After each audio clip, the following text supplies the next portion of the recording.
Good evening, Vancouver, and welcome back to Canucks After Dark, the Free Agent Frenzy edition, because tomorrow unrestricted free agency kicks off, and it is going to be interesting, to say the least. As always, joined by my co-host, Canuck Clay. How are you doing today, Clay? I am great, Parker. I think the frenzy was you and I getting the show together tonight. I got home at 9:48 and remembered that I hadn't set anything up. So we're here. We're ready. View count might be a little lower than normal because of that, but that's okay because we're going to have a good time. They'll roll in. Talking about Johnny Goudreau, Juho Lammikko, Matthew Highmore, and whatever other Canucks stuff is going on. Let's kill the music. And how are you doing? I'm good. Yesterday, I did the double whammy. I played 2 hours of softball and then a hockey game that went to triple OT. And I basically stapled myself to the end of the bench and held the door open for guys. But softball, Parker, you know this, it's not the most strenuous game, but 2 hours in the sun. And I'm not complaining. I love the sun. I'll take 2 hours in the sun over anything else. But it gets pretty draining. So by the time I got to I'm already a bad hockey player. People know that. But I was rendered completely useless last night. Yeah, I golfed on Sunday.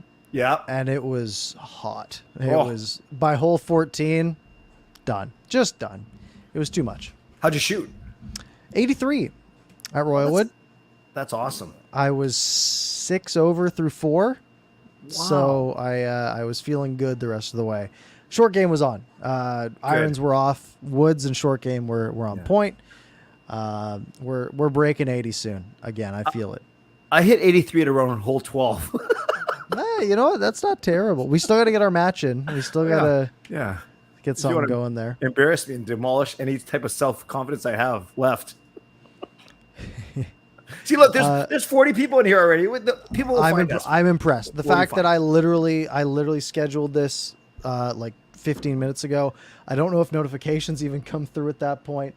I will tell you, we have some very caring members. Both Lucas and Coach Rob actually texted me, not even tweeted me. They texted me and said, "Hey guys, where's the link?" And I said, "I think Parker's got it. I think he's just getting home right now." So yeah, here's the thing. I thought about it at like 5 p.m. I was like, before I go to hockey, I should set this up. Yeah, I was like, I'll be home at like 9. That's enough time. And then it was really nice out. So like, hey, let's go hang out in the parking lot, just chill for a little bit. And we ended up being out there for like an hour. And then I remembered, I got to go. So we I guess made if your partner could help do something in the back end, that might help once in a while. No, I'm the tech guy. It's on me. Okay, I got to remember these things.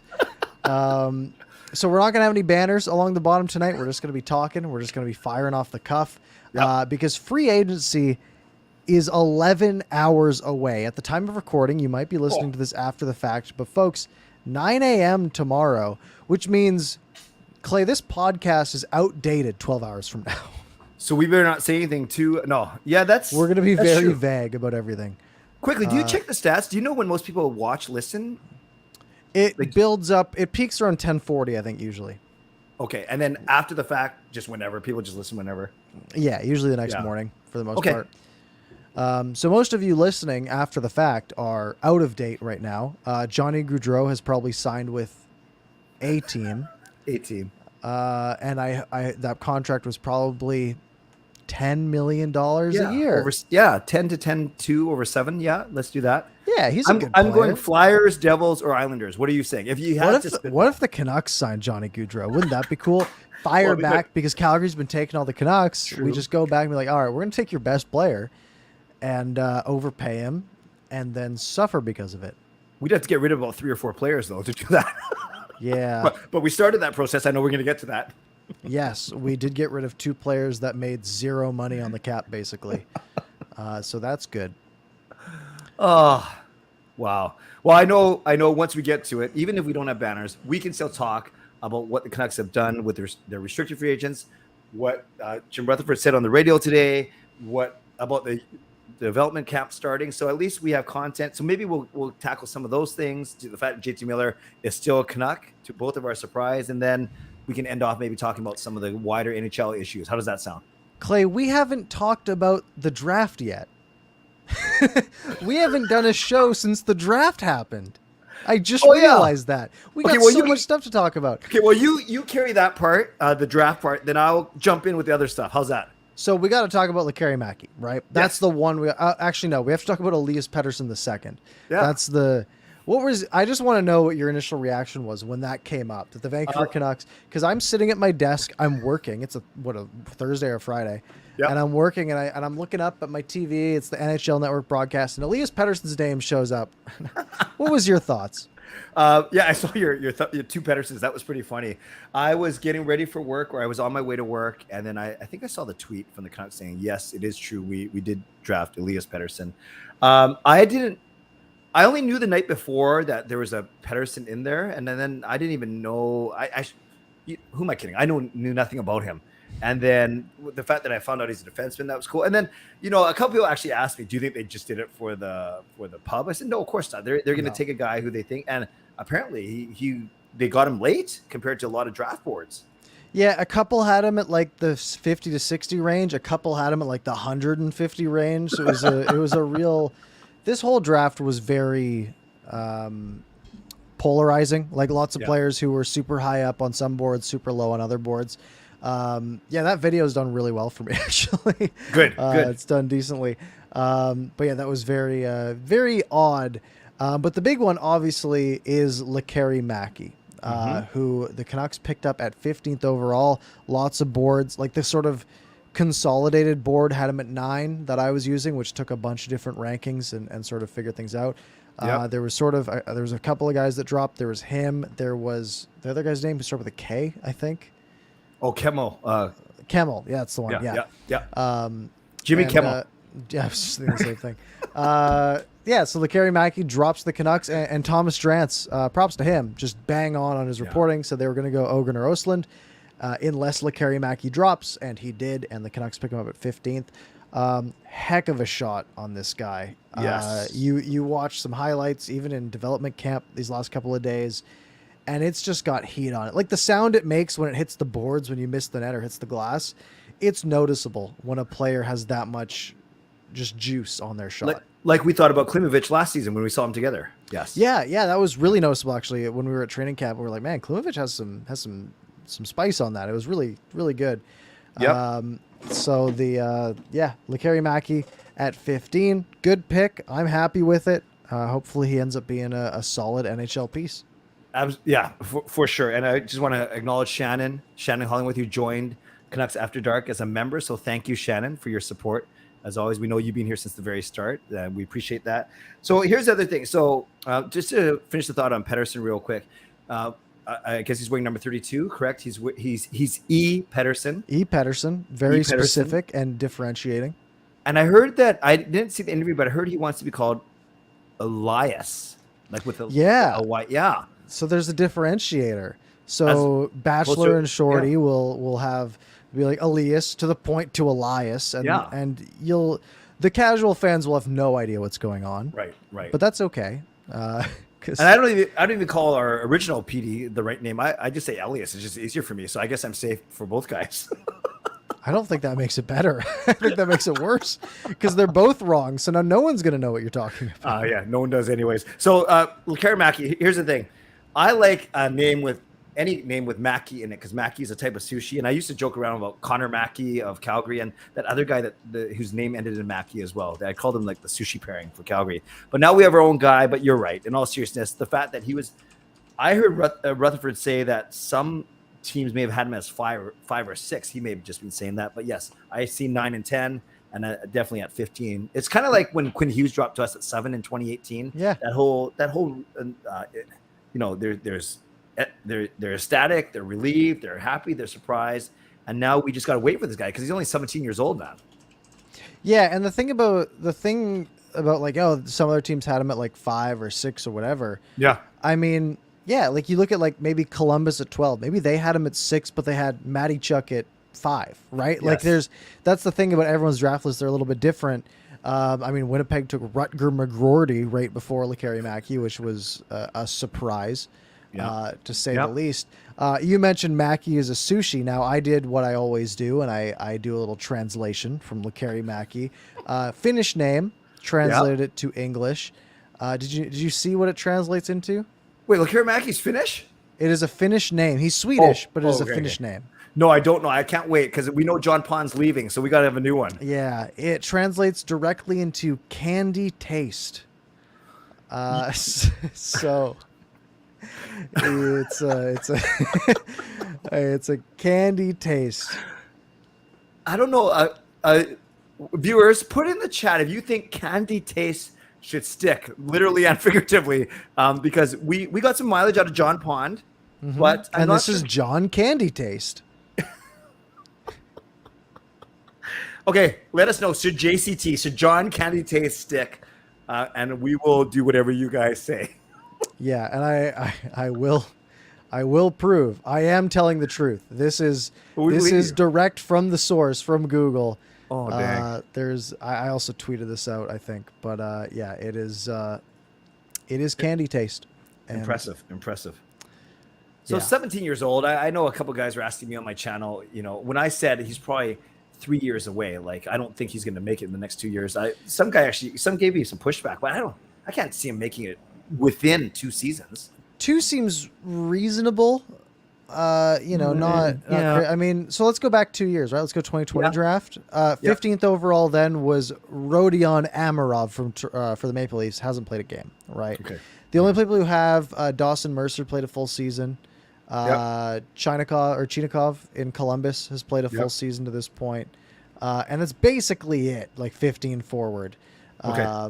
So yeah, normally, it's 2 to 3 years once you're at 15 or so. Okay. I mean, even if you look at the top 10, there's not a lot of guys who have played a ton of games. Lafreniere, Stützle, and Drysdale really at this point. And by the way, Valimaki was the Calgary Flames guy I was trying to think of, who has a similar last name. Yes. Gotcha. Okay, so maybe, that's true. Usually your top 3, top 5 might play the next year, so that's 1 year. Then the top 10 give them 2 years. Yeah, okay, I could see where maybe 2 or 3 years. Yeah, but I think 3 is more real. So he'll be playing in Sweden next year. Okay. And then I imagine probably AHL the following year, right? Would probably be the goal.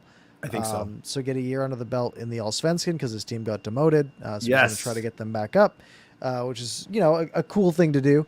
And then if that succeeds, then he can come over to the AHL, compete for a top 6 role there and maybe, fill in here and there with the big club. Now, forgive me, I did not see your draft preview on the Wednesday night because I was coming back from camp, as you know. What did you have to say, if anything, about Lekerimäki on the Wednesday night? What were people in your chat saying? Now, here's the funny thing. So what we did is we looked at so I had the consolidated board, and we said, all right, let's pick 10 or 11 names. Okay. And let's pick a guy who's like our guy that we want. And we picked on the consolidated board everyone from spots 10 to 20. Okay. Lekerimäki was number 9. So we said, this is what I said. I said, this is for our draft. This is our Bible. This is what we're going to focus on. And if anyone above this comes up, that's the guy we want. I don't care. I know nothing about these picks. I know this board. I've got the Bob McKenzie board and the Craig Button and the Sportsnet one, the Cosentino one, and the Prawn one. All the boards up. If there's a guy who's higher, I'm good with it because. I mean, what am I going to be able to tell, right? Compared to a Corey Pronman or a Sam Cosentino or a Bob McKenzie, right? I got nothing on these guys, right? Yeah. So that was my pick was if anyone above this is available, you take them. Kemmel was number 6 on those boards, which is why I was like, all right, Kemmel or Lekerimäki would be good. But they seem set on Lekerimäki, and that's how it ended up going. Which, hey, good with me. Yeah, no, that's awesome. The one surprise to me, well, there are a couple of surprises. Chicago trading, and then they picked that Korczynski. Yeah, that's a little bit of a reach, isn't it? Yeah, so Chicago basically traded. They traded. Was it DeBrincat to get to that spot? Yes, they traded DeBrincat to get up to 7. Yep. To pick Korczynski. Now, the interesting things about these is they had never spoken to Kevin Korczynski. They did not interview him. Korczynski seems like he's going to be a player. He is going to be a really good defenseman. It seems like, but consensus ranking was about 12 to 13. So a bit of a reach there. They also did the same thing later on, right? They traded up to 13. I think 13. I thought 25 was when they traded into. Oh, I think okay, 13 okay. was their regular one. Gotcha. But they traded into 25. That was the. Oh, what trade was that? Was that with Toronto? Was that Mrazek? Sure. I can find it really. Yeah. So Toronto traded 25 and Mrazek to Chicago for 38. So they moved down 13 spots. So Chicago moves up 13 spots, takes Sam Rinzel, who on our consolidated ranking was 38.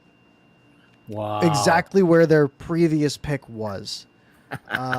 So interesting move. Chicago had a terrible day at the draft, and that's not a hot take. They had a pretty rough go of it. But I'm happy with what the Canucks did. They got their guy who they liked. Happens to be Swedish, like everyone else they seem to have drafted, which is good with me. Happy? Not happy. Were you surprised that Shane Wright fell to 4? Very, yeah. Yeah.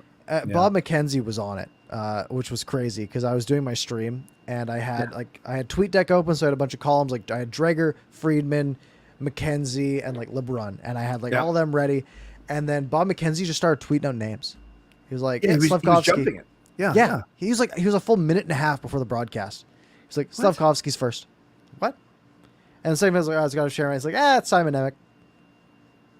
And then Logan Cooley. And I'm like, how does he know this? How is he so good?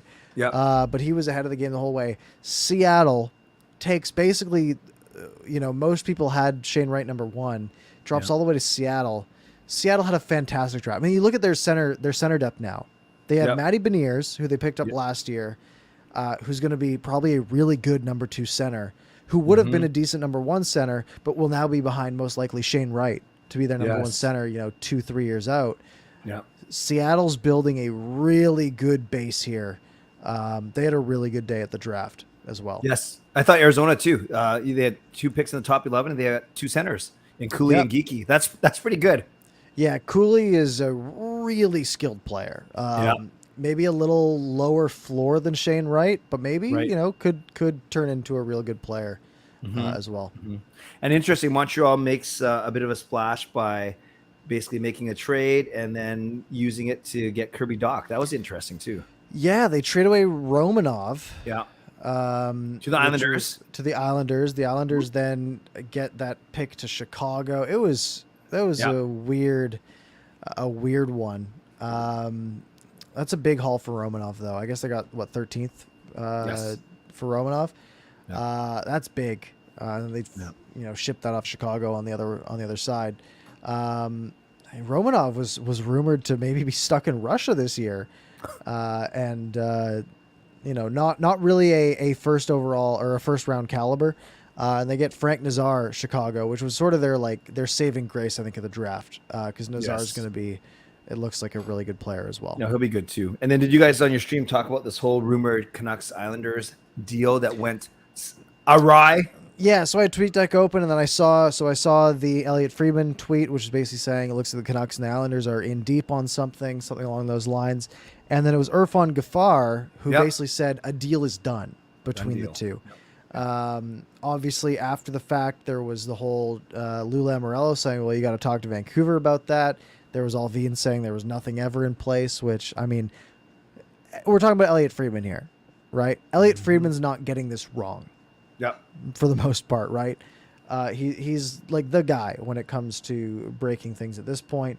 And we don't really know what it was. It could have been that the Islanders weren't allowed to talk to JT Miller's agent about an extension. It could have been that it got leaked by Friedman and Lou said, we're killing that. Like the Horvat Schneider deal back in the day was rumored to have been a contingency on. So yeah, it was very surprising that basically Elliot tweeted it out, and then for 40 minutes there was no talk about it whatsoever on Twitter. It was weird. Yeah, it was weird, and then we're kind of waiting to see if they'll announce it when it's time for the Islanders pick. Yeah, so that was a tad strange. So Jim Rutherford today, Parker, was on Sportsnet 650 on the People Show talking to Riccio and Sat, and interesting, he said that no trade offers have come in for JT Miller, which is a lie. He said that no one has asked for permission to talk to him about a potential extension. Yeah, that's just lying, right? So? Like, it has to be. You're saying no one at the draft made an offer for JT Miller. That's what he's saying. Like, there's no way though, right? like someone had some sort of idea on what it might take, and maybe it was a low ball, but someone had to have made an offer, and they had to have been like, yeah, and it's contingent on us talking to the agent of JT Miller. I think he's just, he's being secretive, which is what GMs should do, right? And it's something that we didn't really have from this previous regime. Sort of an air of secrecy about them, where there's less leaks as we've seen in the past. For sure. Yeah. So I don't believe that for a second. He also said, and this is something as we shift from draft. Actually, do you want to say anything else about the draft, or are we good? Okay, cool. He also said, this is interesting. It's kind of I vlogged about this today too. Is when you look at the Canucks salary cap and you look at the roster spots, to me it's very clear that they have about 9 or 10 forwards that are locked in, and when you figure in Kuzmenko, but with Lammikko and Highmore not being qualified, there are at least two spots in your bottom six. Whereas I count 8 or 9 defensemen under contract. So without moving anyone, really the only money they should spend is beefing up their forwards. So what Rutherford said, he basically said you can either get a top 6 forward and push everyone down, right? Or you beef up your bottom 6. And he reiterated that he's not against bringing in a veteran that might help them on a short-term contract. So nothing that he hasn't said already, but it was neat. Well, at least good to have him here say it right before the day before the agency. Yeah. And beefing up your top 6 makes your bottom 6 better. Yeah. Right. Yeah. Because if you have a guy who is currently slotting in as a second line winger, let's say, maybe Tanner Pearson, for example, maybe a little lower, whatever. Bringing in a guy who is better than him pushes that guy down, makes your bottom 6 better, makes your top 6 better. It's got a waterfall effect, sort of. Yeah. If you want to talk about Lammikko and Highmore, we can definitely do that. Yeah. The Canucks, they did give a qualifying offer to Mikey DiPietro, our goaltender, who's apparently falling behind Seelovs on the depth chart, but they did not qualify Justin Bailey. No surprise there. 0 points in 14 games. And then Highmore and Lammikko, which to me, Parker, were a bit of a surprise. Sure, their play dropped off a little bit after Tyler Mott got traded to the Rangers, but Lammikko especially, he was a fourth line center that you didn't have to worry about. Yeah, that's what I was going to mention. Is they both were noticeably worse after Mott was gone. Tyler Mott was carrying that fourth line. Sure. You have to think that they've got their eyes on maybe some other players, and it might just be sort of a freedom thing, right? They're thinking, well, if we don't qualify them, we're not locked into these guys in our bottom 6, and maybe we can pick them up on the second week of free agency. Worst case, we can't find anyone better. What they should be trying to do is trying to find, buy low candidates, right? Guys like, a Tyler Mott. Remember that trade happened, the Vanek for Jokin and a Mott trade? Yep. And everyone was like, who is Tyler Mott, right? he had no value, basically, like a slight amount of value. And the Canucks went and they found a guy who was a really serviceable bottom 6 player for basically nothing, right? And that's what you need to try to do, because Tyler Mott's now going to make, $2.5 million next year, which is too much for a fourth liner. Yes, I agree. If you're trying to build a strong team here. And guys like Lammikko and Highmore, without Tyler Mott, they weren't that impressive, right? They were replacement level players for the most part in that 4-week span or so. So if you can replace them, if you can find a guy who has maybe had a down year, maybe has a higher ceiling, that could be a better play. And there's no loyalty, right? There's no loyalty from Alvin and Rutherford here. They didn't pick up Lammikko and Highmore, right? They didn't make the Ulevi trade. They didn't go pick Highmore up for Adam Gaudette. Not like Adam Gaudette got qualified either. So there's no loyalty in that point. And if there's other guys available that are going to be slightly better, then it is in their best interest to go try to get those guys instead. Yeah, it's just it's interesting because they're so cheap. They made 750 and 800 grand last year. But I love what you said because it's so true.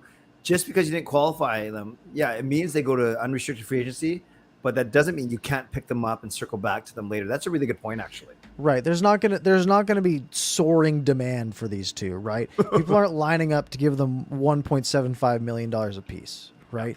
They're gonna get offers, maybe one-way deals at 900K, $1 million a pop, which is great for them. But it's matchable, right? If the Canucks come down to it, they can say, yeah, we can do that. We'll give you $1 million for the year, whatever.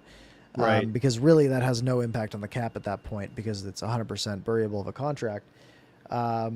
So it's really, I just think it's such a minor thing at this point to lose Lammikko and Highmore because they are the definition of replaceable in this case. So Parker, let's work this through. If without making any changes, and let's presume that Justin Dowling and Will Lockwood make the team. Let's just presume it as right now. Actually, Dowling will make the team. Well, I'm just saying that because That's now a hot take. I'm trying to paint a picture here. So there's 11 forwards basically that I think have NHL caliber, and we know the Lotto line. We know the 3 Russians, not 2 Russians. What I'm talking about: Kuzmenko, Podkolzin, Hoglander, Pearson, Garland, Horvat. So that's 9. Dickinson makes 10. So actually, you put in Lockwood and Dowling, you have your 12 already. If you did that, but obviously you can improve on Lockwood and Dowling, and that's what I think the Canucks need to do. Yeah, I'm really interested in what Will Lockwood's going to turn out to be, especially this year, especially after, we've talked about this a lot, but our one viewing of Will Lockwood was really impressive. Machine. He really looked like a guy who was super competitive and wanted to have a shot at making it. So I'd love it if he took a stab at making the team this year. That'd be fantastic. Dowling, I have a little less love towards. Dowling to me is like a 14 in a forward depth chart. Me too. And I think if the Canucks are trying to improve, I don't think you want a number 14 as your number 12. Yeah. And I think, he can fill in the case of injuries, but that's about it. He's very Justin Bailey to me. Yeah. Actually, similar line. True. Actually, another thing about it, I like Sheldon Dries more than I like Dowling. But so I'm looking at, and we can transition this into the Canucks development camp. So then of the guys that weren't just drafted this year, so Neil Zoman, Linus Karlsson, Klimovic, Arshdeep Bains, do you think any of those guys actually have a chance to make a really good impression? I guess we don't know, but that's the whole point in training camp. I don't think they're making the team. I think they're too young for the most part. Bains and Amon, sort of the main names there. Bains obviously leading the WHL in scoring, which is fantastic, but he was 20 or whatever he was. I think a good year of season like that. You can't jump from being an overager in the WHL to the NHL, right? That's too big of a leap. So getting some AHL time, getting used to pro level hockey, not playing against 17, 18-year-olds, but playing against 30-year-old guys who've been in the AHL for 8 years is a big jump. And I think that'll be, good for the development, but I don't think we see them making the team this year. Right. I think Will Lockwood has, a much better chance than those guys. Cool. So development camp opened a couple days ago. They've done some on-ice stuff, some off-ice stuff, some team building. They've had some guys, including Lekaramaki and our new Pettersson on the ice. Have you seen, read, heard anything, or are you intrigued? Maybe even not this week, but what happens going forward? Who are you most interested in? I haven't followed it much. Obviously, I'm interested in Lekaramaki. That's the obvious one. For what I've seen, the couple of clips that I've seen, his shots there, it looks really good. But I'm not, it's development camp. I'm not too dialed in on it, right? Yeah. These are guys who are just trying to get better. They're getting coached. They're getting sort of, probably a training plan for the year. Yes. That, it really depends on their level of commitment, right? Are they going to take whatever they get? And I think, I watched Alvin's sort of speech opening development camp where he was like, it's all of you guys have a shot to make it, right? You look at the names that are here. You have the Sedins, you have Samuelson, you have all of these guys who fought to be NHLers. They know what it takes.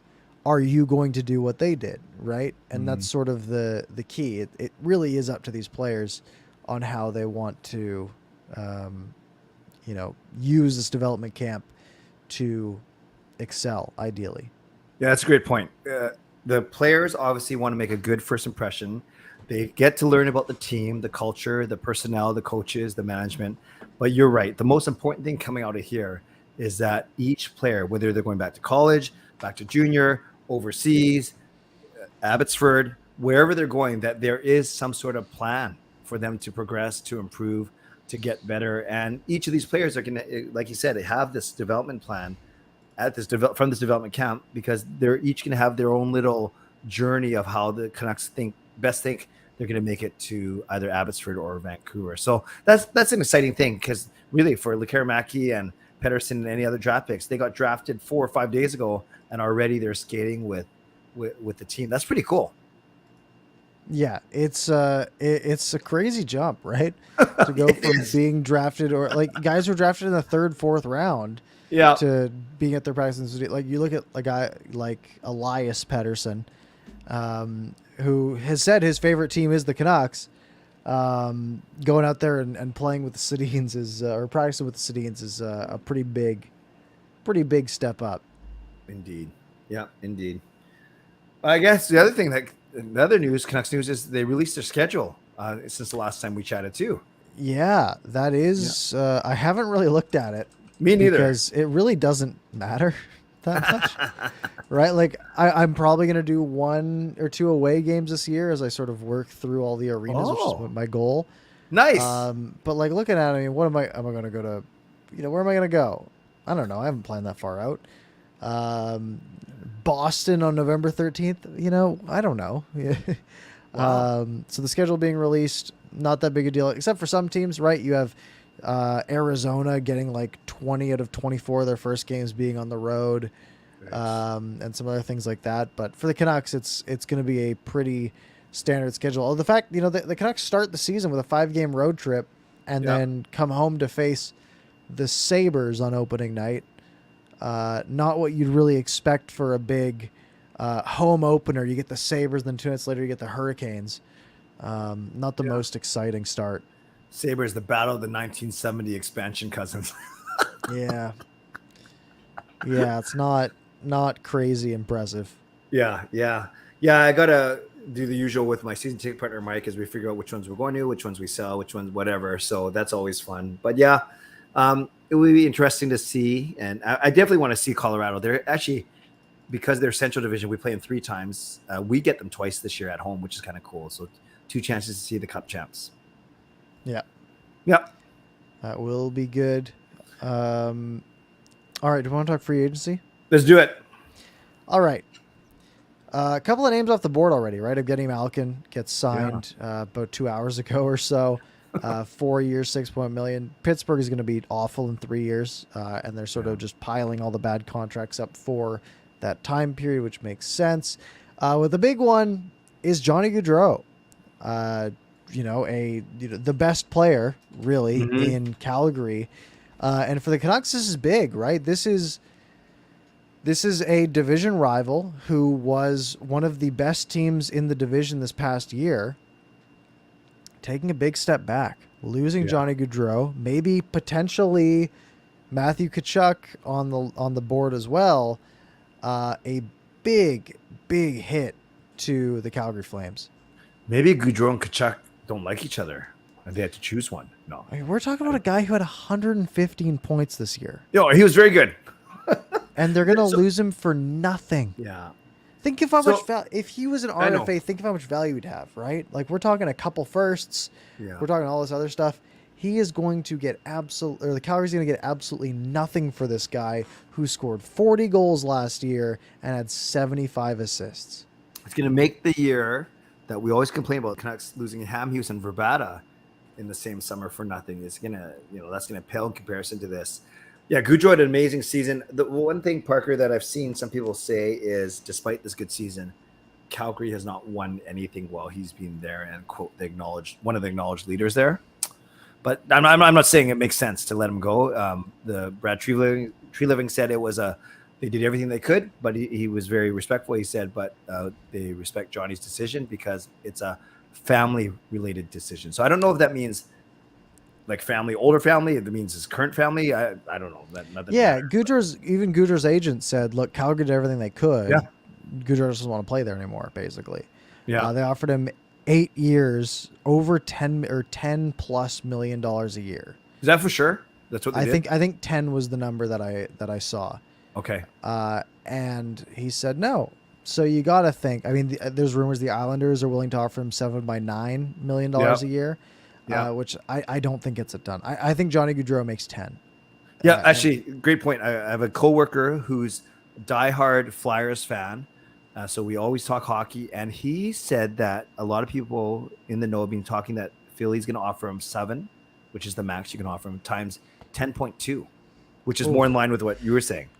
Yeah, and that, it's a big chunk of money. I think lots of the teams floating around are the Islanders, who are rumored to be making an offer, the Flyers, and the Devils. Yes, those 3. Yep. Because that's sort of where he was from. I think he was from like East Jersey or something. So being in sort of that metropolitan division, sort of grouping, you got to think though, if you're one of those teams, you might be upping your offer a little bit because you don't want one of the other teams to get this guy, right? Yeah. You're not only paying to have him on your team, but you're also paying, if you're Philadelphia, to not have him on a divisional rival, which could play a big part. Obviously only 7 years instead of 8, which is a bit of a hit, but I mean, I think he'll be doing okay with his, $70+ million contract that he gets. And how badly does Goudreau want to win? Because Philly, they're not really close to contending. New Jersey, nice young pieces, but they're not very close. And Islanders, they're kind of up and down, kind of disappointing season. So we're not hearing it's Boston or it's the Rangers or teams that we would say are a lot closer. So that's going to be very interesting to see for sure. And it comes down to what do you want? Or do you want the most money or do you want the best chance to win? Yeah, right. It's not the Rangers, it's not the Hurricanes being rumored. Yep. It's the Islanders who missed the playoffs this year with 84 points. It's the Devils who had 63 points. It's the Flyers who had 61 points. What would you do if you were him? Don't tell me a team, but at that point, do you want to win or do you want to make as much money as you can? Obviously, ideally, it would be both. The thing is, I don't think the money difference is very big. Yeah. Right? I think it really comes down. It's not more about winning or money. It's about winning versus where do you want to be, right? That's a good point. Do you want to live in Raleigh or do you want to live in Philadelphia, right? Yeah. That's sort of the difference. True. For me, I'm wanting to win games. Yeah. I think I'd be fine. Especially if I have $70 million, I can make wherever work. I can live in Raleigh, I can be the 4th richest man in Raleigh, North Carolina, right? Like that's not that bad. Yeah. You're right. What's the difference between 65 and 70 million at that point, right? You want to go to where you want to live and that gives you a chance to win because the money. Yes. Yeah. That's a really good point. Yeah. Right. That's like someone making, 108 versus $100,000 a year, right? Yeah. That's not life changing, but if you're at a much better spot, it's much better. So where does he go? I don't know. Not Calgary, not in our conference, not in our division. Canucks don't have to worry about him anymore. Yeah. The big thing is Calgary's getting worse, which is pretty crazy, right? They won the Pacific Division. They are really on this uptrend where you'd look at them and be like, hey, they're about to hit sort of their peak, and this is where they're going to really compete. And it just sort of falls apart, right? They lose Goudreau. They might be on the verge of losing Tkachuk. They might be on the verge of losing their top 2 players. Mm-hmm. Their best defenseman this last year was Chris Tanev. There's no shot he's going to be as good as he was last year, right? Most likely, or at least not healthy for 82 games. Yeah. From what we've seen. So this is, they've sort of hit this Winnipeg Jets level of plateau, right? Where they got like competitive and good, but not for long enough, right? Because there's still Colorado, there's still Tampa, there's still, the Panthers, there's still these other teams that are better than them, and they might have peaked and they might be falling down, and maybe they finish 3rd this year in the Pacific. Maybe they miss the playoffs, which is going to be a big hit for Calgary and a real opportunity maybe for Vancouver. Yeah, and you're right. Clifford agrees with you. He said that Calgary's window may have already closed. Okay, before we get to FF, my favorite, and thank you for checking in with me that morning. We'll get to him in a second.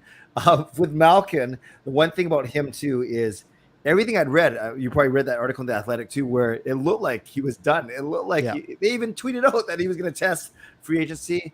I guess Pittsburgh caved and they gave him that 4th year. Yeah, that 4th year was never on the table from Pittsburgh. It was always 3, and Malkin felt like he wasn't wanted. Crosby went over to his house just to sort of be like, hey, I don't really, it's not about you coming back to Pittsburgh. It's about you feeling respected. And I wonder if maybe Crosby had some sort of impact. Maybe he goes to management and says, guys, it's Gino, right? Like he wasn't technically one of the top 100 players of all time, but he is one of the top 100 players of all time. Mm-hmm. He is a phenomenal hockey player. Even if he's not healthy 24/7 every day of the year, he is still so effective. And the extra year doesn't matter for Pittsburgh. 4 years from now, they're not competitive. They're going to be in Chris Letang's 41-year-old season. They're going to have all these other things. Crosby's probably going to be retired by then, right? Like their window, they've got 1 or 2 years left to take a shot at it. Probably not a super high likelihood of winning a Stanley Cup, but they've set themselves up for 1 or 2 more years to take a kick at it. And losing Malkin would have been a big hit against that. What's wrong with making your years 3 and 4 of that contract? You're probably gonna have a worse team. You're probably gonna be in real cap trouble, but you are going to be anyways, right? Adding this Malkin deal just gives you an extra, maybe an extra shot at getting something going. Exactly. It exaggerates, or it helps your chances of doing better and winning now in the next 2 seasons, and it also makes your team even that much more trouble in the last 2 seasons. But that's okay. By the way, Jaskarin apparently turned 16 today, so happy birthday, Jaskarin! Thank you for spending at least 1 hour of your 24 hours with us. We appreciate it. Okay, happy birthday! Thank you for checking in with me. The Philip Forsberg watch ended pretty quickly. Yeah, I think I tweeted that out the morning it happened, and I said, what did I say? I said Canuck Clay in shambles, I think. Yes, yeah. And I appreciate the love, brother. I was okay. It's always been more of a pipe dream for me, given we have no money to sign them. We'd have to do a bunch of things. But, that was pretty quick. Yeah. Like Nashville's one of those teams that they're not really gonna do much. They remind me a lot of Minnesota, but a little better, right? They're literally just a better version of the Wild, where they at least made the Stanley Cup Finals against Pittsburgh however many years ago, and they had no real shot, right? Similar to the Sharks. So they're a team. I don't think they're winning anything. They picked up the second wild card spot this year, 97 points. Really on the edge there of making the playoffs, right? Only 3 points ahead of Vegas. I don't see much happening for them. Forsberg getting 8 years is great for him. But it's one of those things where the Predators are going to sort of stick around the middle of the pack. Yeah, that's a pretty good description of them. They're a very nondescript team, and very much like the Minnesotas of the world. They're just kind of there. They were actually really good for a while back when the Canucks were good too. They had some good battles. Okay, so who's the number one? With I guess it's Goudreau. Obviously, he's the number one target tomorrow as part of the frenzy. Especially, and Malkin would have been up there, but Malkin's off the board now. Yeah, it's definitely Goudreau. Mm-hmm. He's number one. Kadri is a big name as well, who was fantastic this last year and in the playoffs. Only made $4.5 million this last year. Put up 87 points and then another 15 in the playoffs. Oh yeah, he was amazing. He's going to make a big raise and deservedly so. Yep. John Klingberg is a name that's out there as a big defenseman. Mm-hmm. I didn't realize he's already 29 years old. I thought he was like 25. But Klingberg is up there. Giroux, older, definitely. Yeah. I think Bergeron's still technically a free agent, isn't he? He is. Although he was kind of, I don't know if he announces anything tomorrow, because he was kind of making it look like he was retiring. He was like hugging everyone, and yeah, that is definitely on the table. Andrew Kopp Yes. is a name that's out there. You know, played for the Rangers a little bit, but the Rangers said they're not going to be extending him. He made 3.64 this last year and put up, he put up 53 points this year. Deserving of, he'll probably make $5.5 million, right? Yeah. As a second line center, which can be big. Who else is out there? Palat. He's good. Palat. Yeah, that's a big name. Jack Campbell, if you're talking about goalies. Campbell and Kemper, Campbell and Kemper. Vinny Trocheck is available. That's sort of the biggest name. So tomorrow morning is going to be interesting. It's going to be. Are you recording? Like, are you going to react to anything, or only if the Canucks do something? Like, are you going to? Let me look at my work schedule real quick. Outlook is loading. Meetings. I'm busy from 8 to about 9:30, so I might miss a bit. But if the Canucks do anything, I will be doing something. But I doubt they're going to do too much. The type of guys that they're going after, you do not have to sign them at 9 a.m. on July the 13th. Yeah, they're July 15th kind of guys. You know? Exactly. July 15th. You can wait the extra day or two. Yeah. Fascinating. This team. Okay, so let's. And I got the usual. I got to go in about 4 minutes. Yeah. I always have to leave early on Tuesdays. Are you fine? Here's a good question for you, Parker. Are you fine with the more patient approach that Rutherford? Yes, they've done so much work in the front office side and the coaching side and the athletic side of the human trainer side, and really only they've signed Kuzmenko, which is huge, obviously. Yeah. But they haven't done a lot on the ice yet. Are you fine with that? And I wanted to see something done with Goudreau. Or not Goudreau, Miller. Sorry. Sign Goudreau while you're at it. Exactly. I wanted to see something done with Miller. Yeah. At the draft. That didn't happen. Again, my real fear is getting something done before the end of the offseason with JT Miller, because my nightmare is we're February 2023. JT Miller has 28 points in 55 games, and the market for him has tanked. Right, that is my big fear. I think he got to sell at the peak. But again, it's not crucial that it had happened yet. If it takes till, August, you're still kind of okay, but it does get tougher. So you probably won't want to hear this, but Jim Rutherford in that same interview today says they feel no. Oh, I heard. Yeah. And he said, now if we get a month away from the trade deadline, then maybe we'll get a little nervous. That's what he said. I'm nervous now, Jim. I'm nervous now. Can we get something going here? Oh, we got breaking news. We have breaking news. Evander Kane are we talking 10:48 p.m.? We have an Evander Kane. Brennan Clack tweets out. Now, what's funny is Elliot Freeman 8 minutes ago said late night, go to bed. But Brennan Clack, Oilers re-signed Evander Kane 4 years, $5.125, so 5 1/8 of $1 million. That is big for the Oilers. That is for sure. So 20 million basically over 4. Over 4, yeah. Yeah. 20.5-ish. 20.5. And that's the only tweet that's come out about it. Okay. So who knows, but that sounds, pretty reputable. Yeah, I wouldn't touch him. I didn't want the Canucks. They have no money, but. Oh, Evander Kane also put out a statement 4 minutes ago that confirms it. Okay. So yeah, he will be in Edmonton. All right. Well, my friend, I'm going to let you wrap up next week. It's funny, we're scheduling in front of everyone here. I know my hockey game's on Tuesday. Do you know if you're playing on Monday night? I am. Okay. Well, we will. What time? 9:15. Okay, maybe an early one Monday. Yeah.